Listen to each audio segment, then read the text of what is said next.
Welcome back to Coffee Break with the Chamber Chicks. Today, we're diving into the future of housing in Cleveland.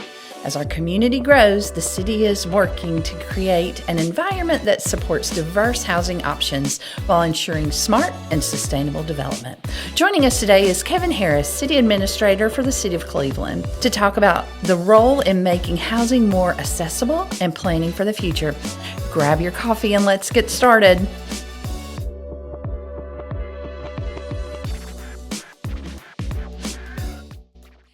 Thank you so much for coming to hang out with us today, Kevin. We are so excited to have you in our podcast studio. So welcome. We will just jump right in. Today we are, obviously this month we're talking about housing on our podcast. We talked to Blake Boggs on our last podcast to talk about kind of the market side of things in White County. But we want to talk a little bit today about housing specifically in Cleveland. So what are some challenges that you think the city faces in balancing growth while also maintaining that hometown charm, Cleveland's character? Sure. So first of all, Blake Boggs is a rock star. Right? We have got so many good realtors and so many people in our community that are literally gifts. And we're so fortunate. You and Beth, all of y'all, just the chamber plays its role. We've got some great agents. But, the good thing about Cleveland, it's a special place that nowhere else is like it. Absolutely. And the thing about growing in character and basically keeping your character while you grow, you basically have to have the right standards in, and you've got to have the right combination of basically the mixture of what you do for your zoning and what you do with the people you're working with, the people coming in, making sure that the right type of mix and balance and the standards are the same for everybody. One of the problems when you're trying to protect your character is government doesn't need to pick winners and losers. You need to set a frame where you've got a good climate and a good culture for basically the right types of development to come in, and it's an organic process that happens over time. So today's economy is almost like a snapshot of what Cleveland looks like, and you keep taking photos each day, and then you look over the year and you can sort of see how things change and transform. So the thing I think we have to worry about is to protect that character. You have to make sure you've got the right type of growth, and you are growing, but it's balanced and it's basically with a combination of the right type of growth. You don't want certain things coming in the community that's going to take away that character, that integrity of the community. Because it's, like you said, it's a place like no other. It's It the really best. is. And we don't want something to come in and take away from that at all. And we have a foundation that was built by generations before us of character and charm, and how do we maintain that, keep those pieces, and then redevelop the other pieces. I'm like, you couldn't possibly have a bigger fan in what y'all are doing at the City of Cleveland than me. Which brings us to a very technical question. So one of the new things that the city's added into their ordinances is mixed-use development. Absolutely. So how can we use mixed-use development and apply it to our housing needs and wants? And I'll let you start with that one. And also, what is it? Because some of our let's start may there. not know what it is. I maybe shouldn't have asked this question. Please explain mixed-use development. So let's start off with we are very blessed to have a very good mayor and council. And Mayor Turner, you have Annie Sutton, Nan Bowen, C.J. McDonald, and Jeremy McClure. We have 5 very good people that have very eclectic gifts and talents. And one thing that all of them recognized last year was basically we had some definite holes in our code of ordinances. And so we go back to our code, and you look, and a lot of that was written in 1970 for some reason. And that's over 50 years ago. And so what we did, and we've got the best economic developer and planner in the state, bar none. So have a little round of applause. Yeah, hit the applause button, Robin. I don't even know where it is. Tom O'Brien. Tom O'Brien is our economic developer and planner, and he was direct charged by the mayor and council to basically revamp this code. So unlike what a lot of people do, that hodgepodge and piecemeal, and basically we went in there and revamped the entire code of ordinances on the zoning process. And one of the things, when you look at traditional, so let's talk about what that means. Traditional zoning or traditional land use, think of it as segregated uses of property. So basically, You think about, you have a residential area over in this area of town, you have your commercial this area of town, and you have an industrial area over here, and you sort of have it to where there are pods or sectors of development. The new trend that's been emerging, particularly sort of coming this way, is you have mixed-use development. And what that means is you integrate your communities a lot better.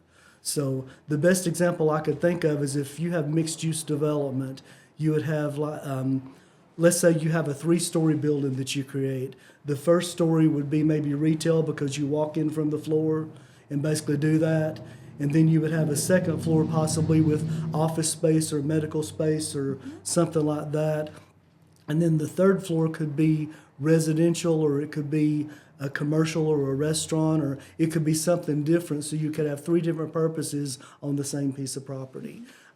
Walkability, connectivity is a very important thing, and it's one of the few things that, you see the people that are, say, above 65 or over 35, and a lot of people talk about the differences, but there's a lot of similarities. So many similarities. Because younger people want to be able to go out the door and walk to a restaurant or walk to a park, or like she said, walk to a library. Right. So, you like to be able to, the walkability is important.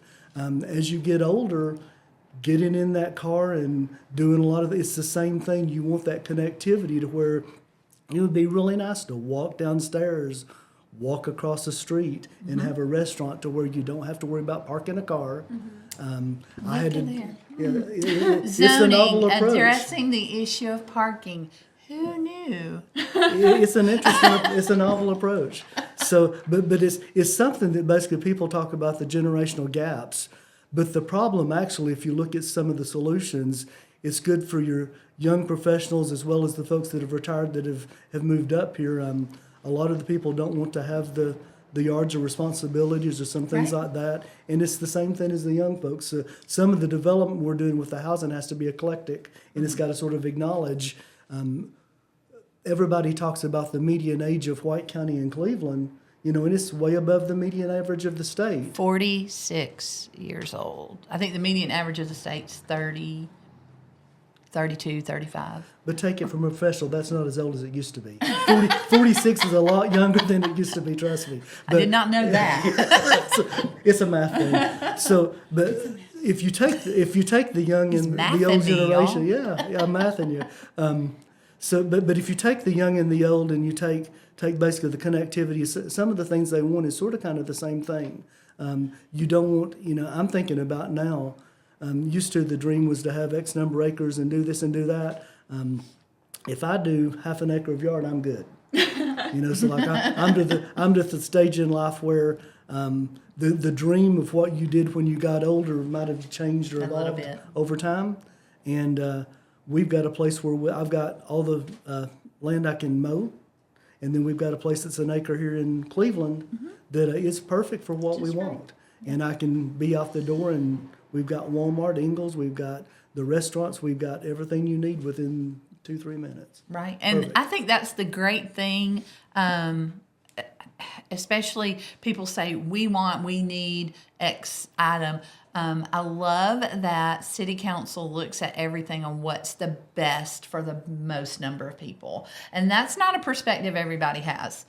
Because it's oftentimes, I see it a lot because I do a lot of advocacy, that an elected official will have somebody screaming in their ear and they'll deal with that one issue. But that one issue isn't as big of a deal to the other 3,000 people that live in the community, right? So if you live with blinders on, then that's all you're ever gonna see. But I have to commend you guys at the City of Cleveland for seeing the perspective of the 35-year-old and the 65-year-old and the 55-year-old, because we all, whatever stage in life you're in, there are a lot of similarities in the whole circle of life thing for housing and what you want in retail and that sort of thing. I will challenge you one thing. You said mixed use is a new thing. I think it's an old thing because or an organic thing, because when I think about how cities were built when there was no code or zoning or anything, a business owner would buy a location, build their business on a piece of dirt, and put their living upstairs. That was mixed use. You had your shop downstairs and your living upstairs. Even a lot of Helen is like that. Well, a lot of the buildings in Sweet Helen Things were on the built Square that was built like that. It has accommodations upstairs, and no, they don't use it for that, but there are buildings in Cleveland that were originally built like that. My grandfather built grist mills, and he would have his mill, and right beside it was the house. So it wasn't like we separated organically. Your shop owners lived at their shop. So I know it sounds fun and new. But unfortunately, government got involved.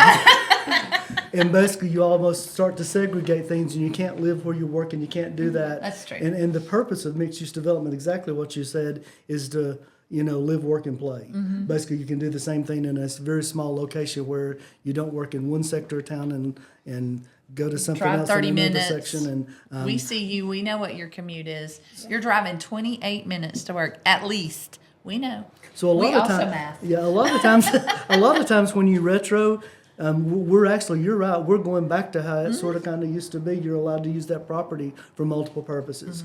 And again, government got involved and segregated everything and made everything Now, here, and we here. don't want a nuclear power plant next door to the Chick-fil-A. Nobody's doing that. But But I think a great example that a lot of people probably see and don't think about it that way of mixed use is the Renaissance building in Gainesville, where Yes. you've got like Taqueria Tsunami, I don't know what Onward Reserves right there. WDUN has an office right there.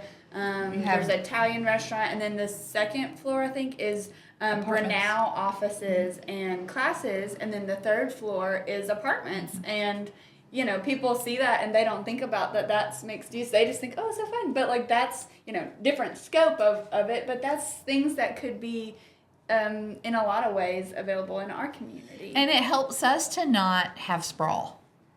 The more we build up, the less we have to build out. And the brilliance of basically tackling that entire zoning code in one thing this year versus doing it sort of a piecemeal organically over time.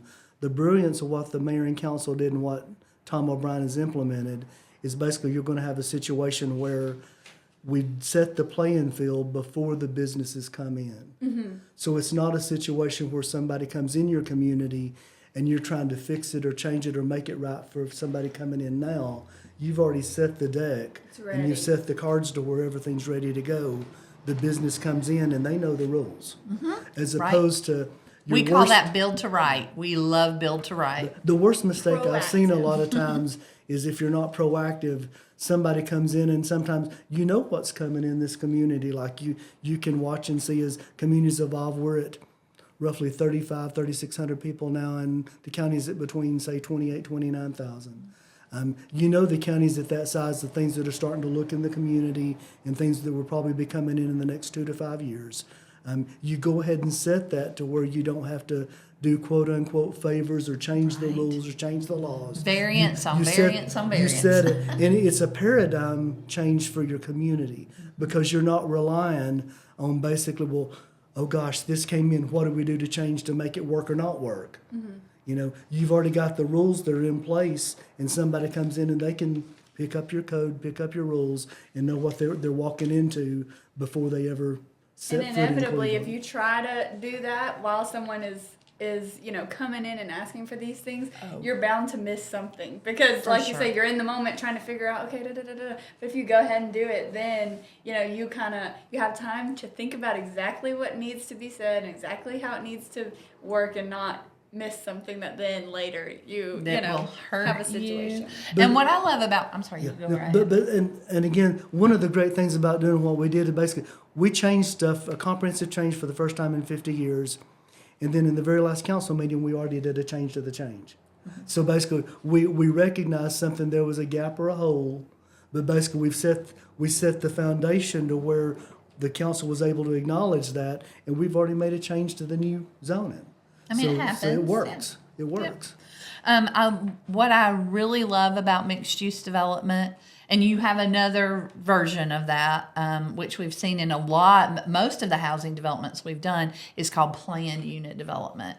But that's where you guys have oversight of every bit of a multi-acre development. But about mixed use, the reason I love these is because you're using infrastructure that's already there, already existing, already in place, and you're saving the taxpayers money because you're not building out new infrastructure to meet a need that the community has. So I just absolutely love that, and I think we have another question about infrastructure later, but do you see that also? So, we already have places in town where it's ready to develop. You have your water, you have your sewer. And one of the great things about White County is basically the county has publicly stated, the Water Authority publicly states, they don't want to go in the sewer business. So basically, if you're going to have sewer and if you're going to be in White County, it needs to be in Helen or in Cleveland. And I think that's a good thing because that allows the cities to sort of kind of control with that grid, and it's good for the counties too because you can't have somebody.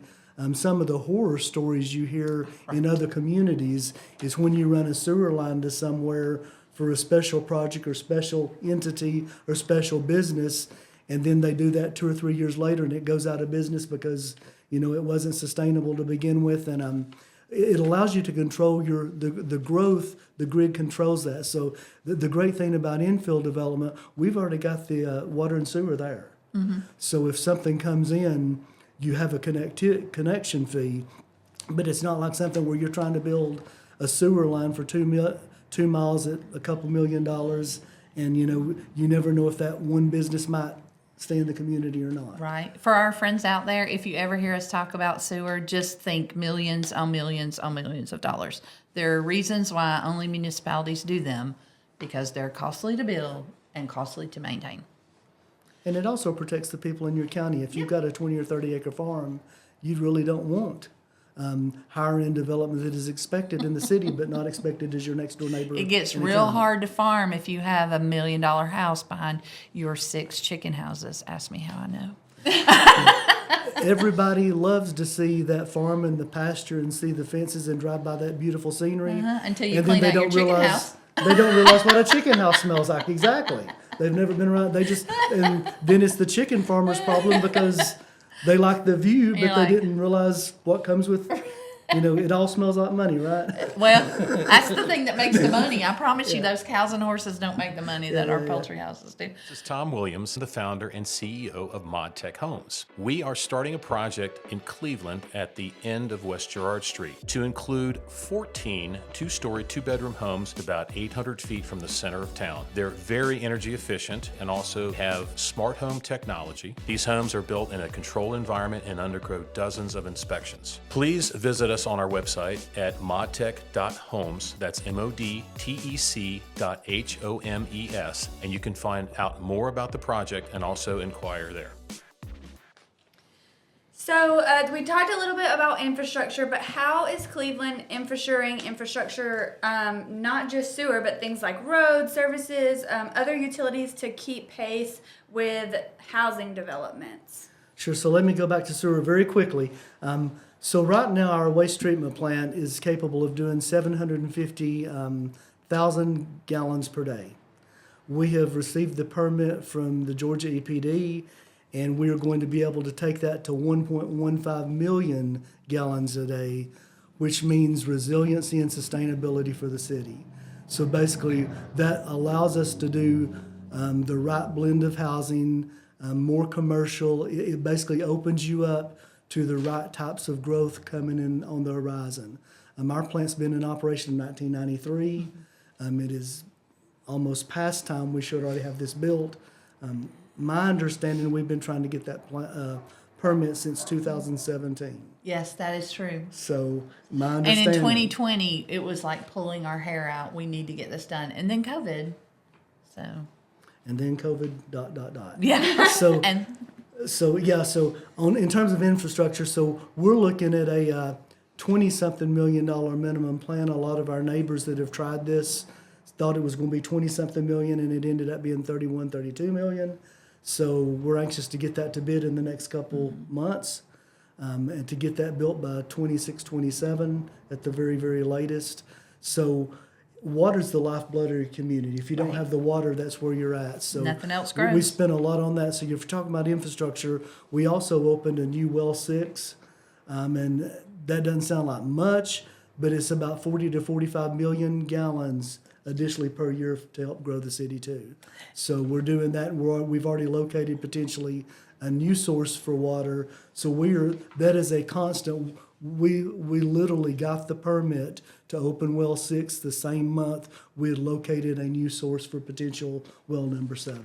And explain to our friends out there why a well is better than treated.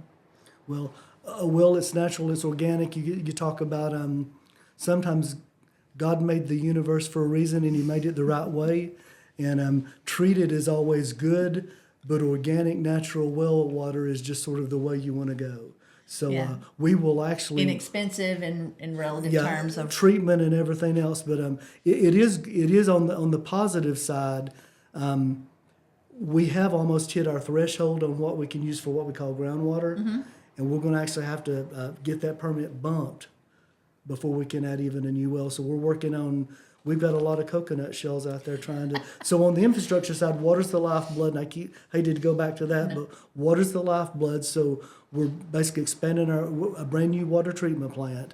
We're expanding wells. The month we got our new well open for business, we've already potentially located the new one. So we keep expanding that. If you go to our services or infrastructure, we just paved. We did 4 different roads in the community. So we've been aggressive about the paving this year. The Governor Kemp, in the new amended budget, if nothing changes, we've already had the LMIG and approved that.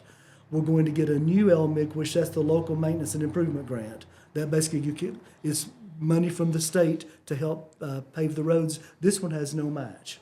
So oh wow, that's great. So normally the city has to put money, a certain amount of money to the money that they get from the So state. all we have to do with this one is basically show them the road we want and basically go out and pave that one. So we've got a paving list of 2 or 3 years of projects down the road, so that just sort of bumps one road up a little quicker. Now, the reason that's important, before COVID, prices were different. So different. And so I just want to mention, I heard an estimate the other day, a mile of pavement is about $1 million now. And used to, you could do that somewhere 250, 300,000 in a very, very short distance, not too far away. It's not just COVID. GDOT, you have more money than God. You outbid everybody. You get every contractor. It's hard to just find a contractor to do a small job when GDOT is doing so much. Well, and when you're talking about money and infrastructure, it's expensive. So one of the things we've been doing, the mayor, the council, and basically the staff has sort of implemented, we have aggressively went after grants for infrastructure. So talking about that wastewater treatment plant, we secured a $17.9 million grant to purchase and secure that. That's real money that basically will not come out of Cleveland property taxes, out of Cleveland SPLOST. Basically, that is money from the federal government. We were very aggressive with trying to get that. The ARC, we got the Appalachian Regional Commission, gave us another $1 million toward that plant. We have a new ladder truck coming. If you're talking about infrastructure, what that would allow is if you have buildings 3 or 4 stories potentially, and we know some of that's coming, we would now have a truck that would actually be able to service if there's a fire. We were able to change our ISO rating from a 4 to a 3, which for property owners means your insurance in the city of Cleveland is cheaper. So when you go from a 4 to a 3, that's what happens. But to do that, we're purchasing a new ladder truck. Our new fire station, which is on Underwood, it will be completed later this year. That's a $4 million project. Not a dime will come from debt or from basically borrowing the money. So basically, we're going to end up at the end of the day, hopefully, having a new waste treatment plant, having a new ladder truck that we paid for last month, and $2.1 million. Then we'll get a grant of $1 million to reimburse part of that, and then a $4 million fire station. Basically, that will be paid for with no debt to the taxpayers and the residents of Cleveland, Georgia. Right. They That's said New aggressive. Cleveland, who dis?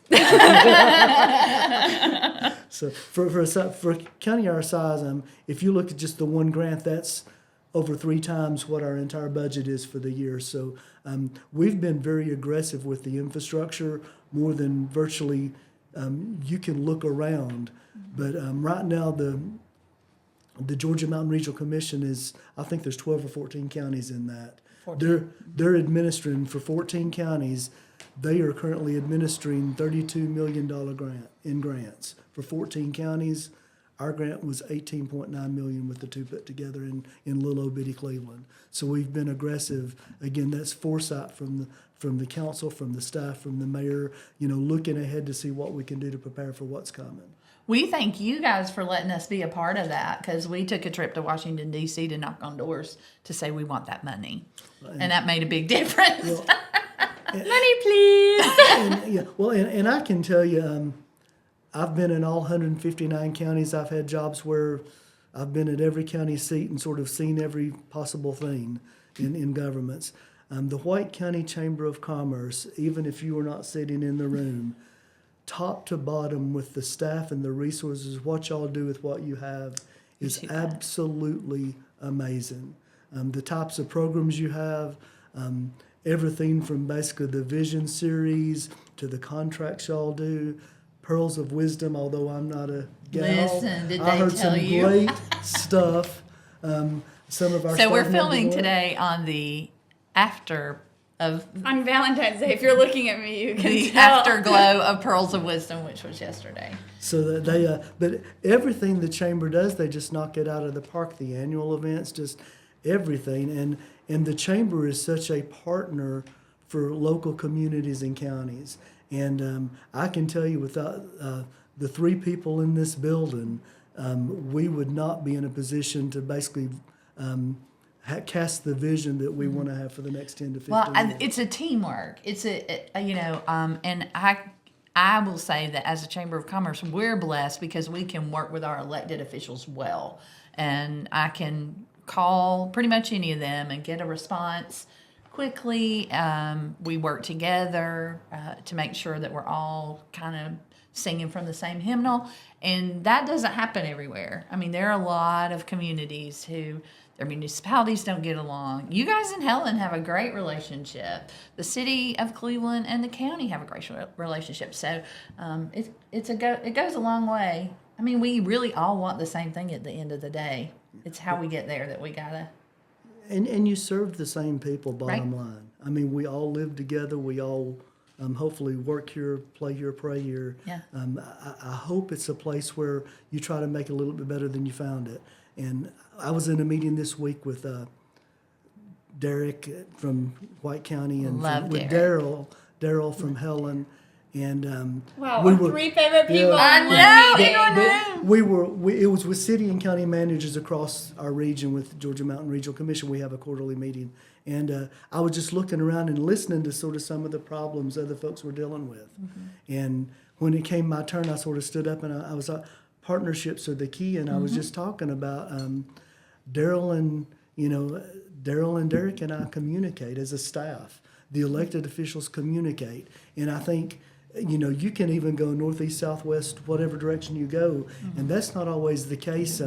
To have somebody looking out for the vested interest of their community and for the taxpayers, that's not always the case. There are communities not too far from here that have had court cases against each other in the not so distant past. And bottom line, where does that money come from? It's Taxpayer pockets. It's things you could be doing your infrastructure on. You could be doing your roads, your bridges. You could be building capacity for economic development. You could be doing all this stuff, but you're having to argue with each other. And so far, I've just been abundantly blessed with the elected officials, with the chamber. Everybody seems to understand you don't have to like each other to love each other sometimes. Well, I mean, So listen, I have two older brothers. Love them dearly. Did we fight? Absolutely, but we did it at home.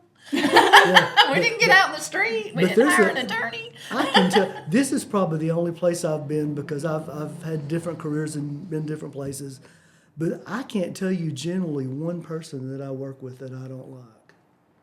And I can sure tell you when I was at the state capitol, that was not the case. I would meet people There are you'd have to people be I don't nice like to. in the state. Yeah, I mean, you're courteous. You always treat people as you treat them. but that don't mean here. I genuinely, I like everybody I've dealt with, the electeds, the folks like me that work in the communities, I like literally everybody I've run into so far. And in over Cleveland. my 10 years here, the only times we've had issue is when we didn't understand each other's perspective. And once we took the time to understand each other's perspective, a mutually beneficial path forward was evident. So, Absolutely. Yep. Love that. Love that. So now that we're off electeds, how do your staff at the city coordinate with developers? Our folks coming in to develop these housing projects? How do you work with them to make sure that they meet the community's needs? Sure. So the most important part of that is we're having more and more meetings. So basically, there are more people. I don't know if it's the inland port. I don't know what the background is, or we usually ask them why. Mm-hmm. One of the people looking in here is because their child went to Truett McConnell and played on an athletic team and saw a need of the community.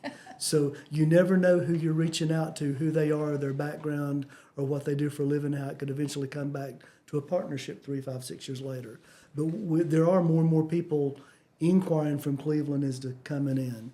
But we have pre-planning meetings. We are clear with expectations on the front end, or try to be. So basically, they know our zoning code. They know basically what we want. We try to let them know the needs and expectations.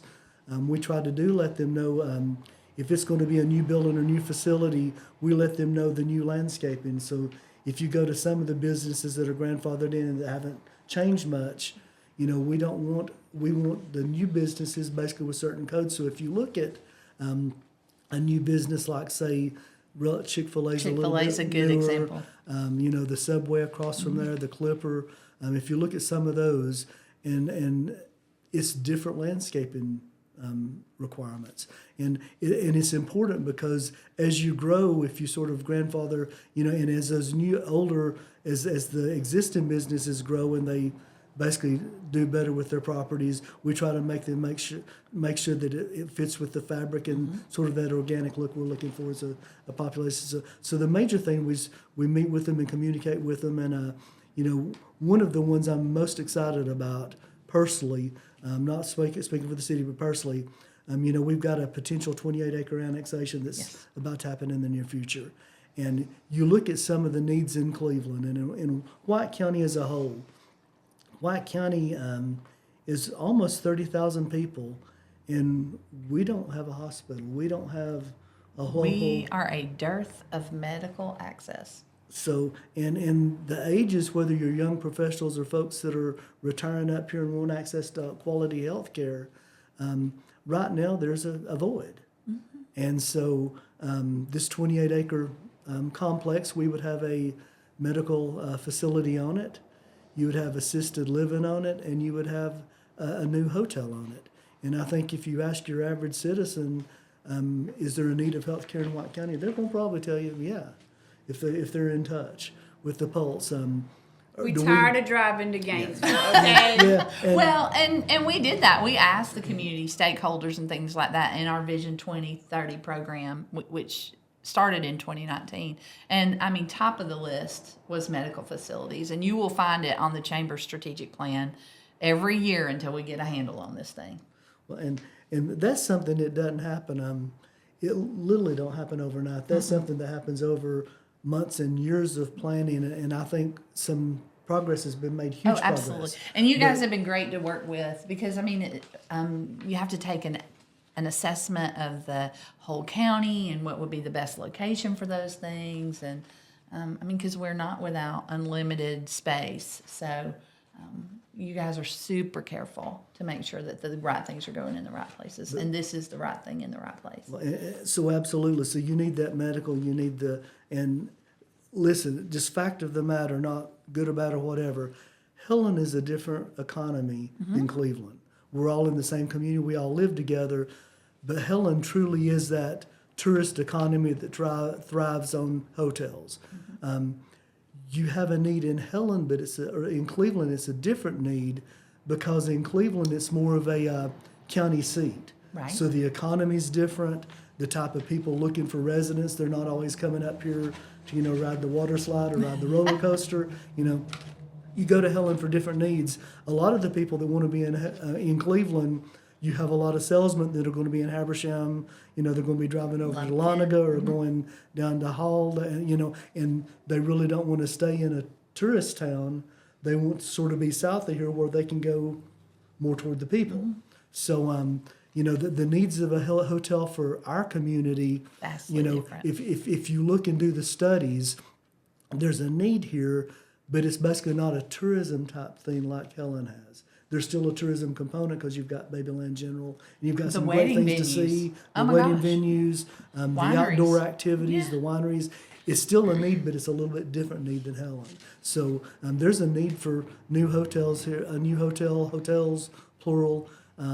So that 28-acre annexation we're talking about, if that's completed by the county, that would be a huge jolt for our economy in the next 2 to 3 years. Well, Kevin, we have a very important final question for you. Yes. Are you ready? This one's. I don't think you're ready because I know what his answer is. I've got a feeling I know where this is going, and you're going to get me in trouble. What is your go-to coffee order? Because it's Coffee Break with the Chamber Chicks. What is your go-to coffee order? Farmhouse coffee. I love the Milky Way. The Milky Way. Really? I'm not a coffee drinker. Yes, I'll admit it. I'm not a coffee drinker. We love you anyway. But I like the white chocolates and lattes. I don't do I just never grew up. I never had coffee. I'll go ahead and stick it out there. I am a Southern boy through and through. Go Dogs. But I don't even do sweet tea. See, I was hoping you wouldn't confess that. Yeah. Can we edit that out? They're going to pull my Southern card for that one. But no, I just never got on to. So my go-to drink really is a Dr. Pepper. But if I do okay, that you type saved of yourself thing, with that one. Okay, yes, good. Texas. So yeah, So my go-to would be a Milky Way from our nice little Milky local Way. business. If you like lattes, we now can make you a latte here. Because we're When you fancy, come to visit. and we went to try it Tuesday at Scooters, and we learned Now how to we're be baristas. So I cannot work the drive-through well, though. yeah, as so evidenced we only by do the video. in-person orders. You have to come in the chamber. We don't have a drive-through window. Because I forgot to say everything, but scoot on around. That's it. Hold on, I forgot what to say. I literally did. love Somebody it. pulled up in the drive-through, and I went, "Hang on a second, I forgot what to say." So your question, I was just terrified. Because today's Valentine's Day. I don't know when this airs. Oh! And I thought What you were did going to you ask get, me, Melanie? what have you done for your wife? And I was like, the mic drop right there because He loves you dearly, Melanie. I love you, Melanie, but I do not plan. So she He doesn't knows plan that. personal. Don't Yeah. listen. He plans for the city. He does not plan personal. I was really good when I was dating, but when you marry, I just lost that whole... lost how to do that stuff. So I was a really good date, but marriage material not so much. No, I don't. I think she would disagree with you on that. Well, that's it for this episode of Coffee Break with the Chamber Chicks, and we will see you next time. See you. Love you. Bye.